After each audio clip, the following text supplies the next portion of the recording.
Are you struggling in fixing invisible zip to your kaftan neck?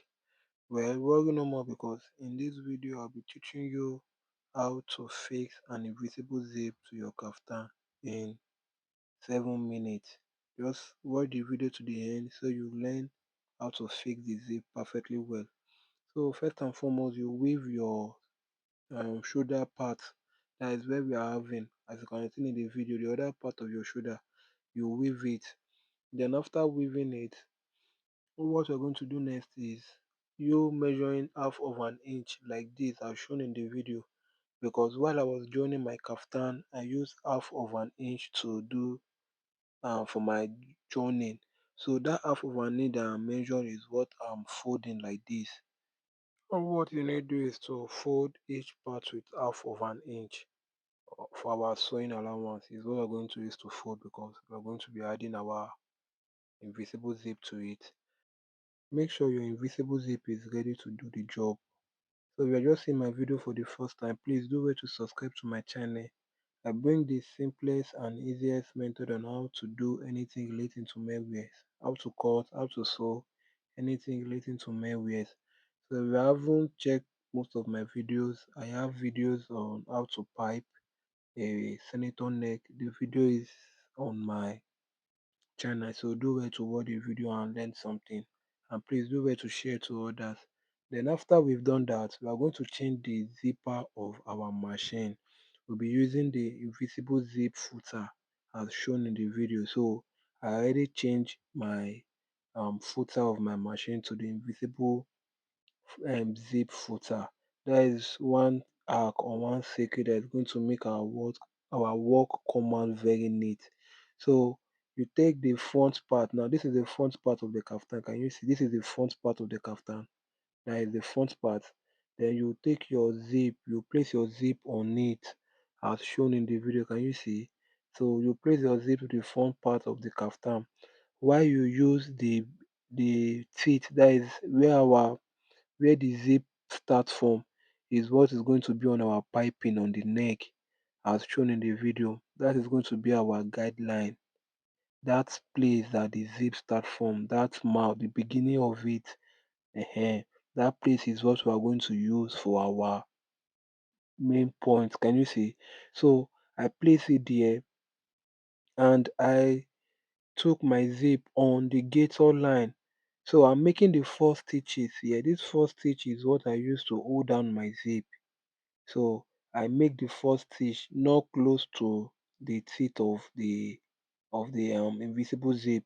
So I just use this one to hold down my zip to the cloth so that it can be able so I can be able to sew it very well. Like it won't give me any stress. So please, if you are making or if anytime you are sewing, I do say it most of the time that all what you need to do is for you to take your time. You don't have to rush. So if you watch closely now, I'm not trying to sew. Can you see? I just try to zoom in my camera. So I'm just trying to sew now on it. Can you see what I'm doing? So I'm trying to sew now on it. So that's why we are using the essence of this invisible zip footer. It's for us to have that result. Can you see? So just so close to the teeth of the zip. And please, while you are doing this, make sure you do not sew on the zip. Make sure you do not sew on the zip, because once if your needle should touch the zip itself, that means the zip has already spoiled, so you won't be able to use it again. So can you see what I did rather? So you just have to take your first stitch, then your second stitch is what we're going to use where you're going to sew closely. The first stitch is to hold it down, while the second stitch is to sew closely. So you also do the same thing here. Can you see? So you also do the same thing on the other side. Now we are sewing for the back. The first one we started from the front. Now we are sewing for the back. So the same procedure of how you did the front one is the same procedure we are going to use to do the back. Making sure that your zip is on the gator line. That gator line that we folded, that half inch that we folded, that is where the teeth of our zipper is going to fall on. Then you also do the same thing, making sure that if you watch close, can you see that the where our zip start from, that is the beginning part, is what is on the piping. That is what is on the neck, like the piping of the neck. That is where the zip start from. Can you see? Then we have the allowance, that is those upper parts that we are going to fold in when we get to that part. So the same thing we are going to apply here. You first of all take down your first stitches, then you now have to turn it to follow the zipper foot mount. And please, I'm still saying it, do well, take your time while you are making this. You don't have to rush while you are trying to put this, or anytime you are working. All you need to do is just take your time so you can come out with the good and perfect result. So the same thing you do, just so close to it, and with the help of the invisible zip you can actually achieve the perfect result. If you are using an invisible zip footer like this, you can achieve the perfect result. So can you see, it's very, you just have to sew closer to the zip part. And please guys, don't sew on the zip.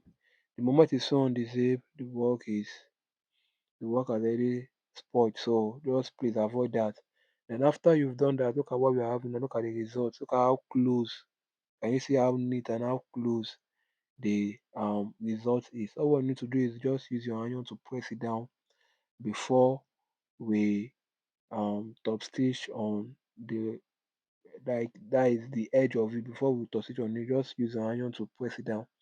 Then after you've done that, you change your zipper back again to your normal footer. So can you see what I'm trying to do? I believe if you follow this procedure step by step, it's self-explanatory. You will actually get a perfect result. So the same thing you have to do here. Can you see what I'm doing? So I'm trying to now top stitch. I'm trying to stitch the part of it. Can you see? The excess that we have, I fold it in.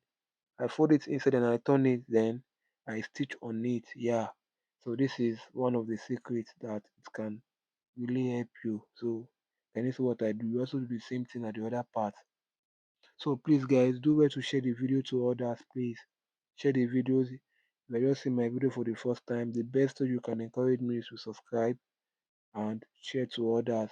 And believe me, I have amazing videos. And very soon again, I will still also be dropping tutorial on how to cut a dashiki, how to cut and sew the modern dashiki that looks like agbada. So please guys, stay tuned, and the video will be dropping very soon. So can you see the result of what we are having? Can you see? So please guys, do well to subscribe, and I will see you in my next video.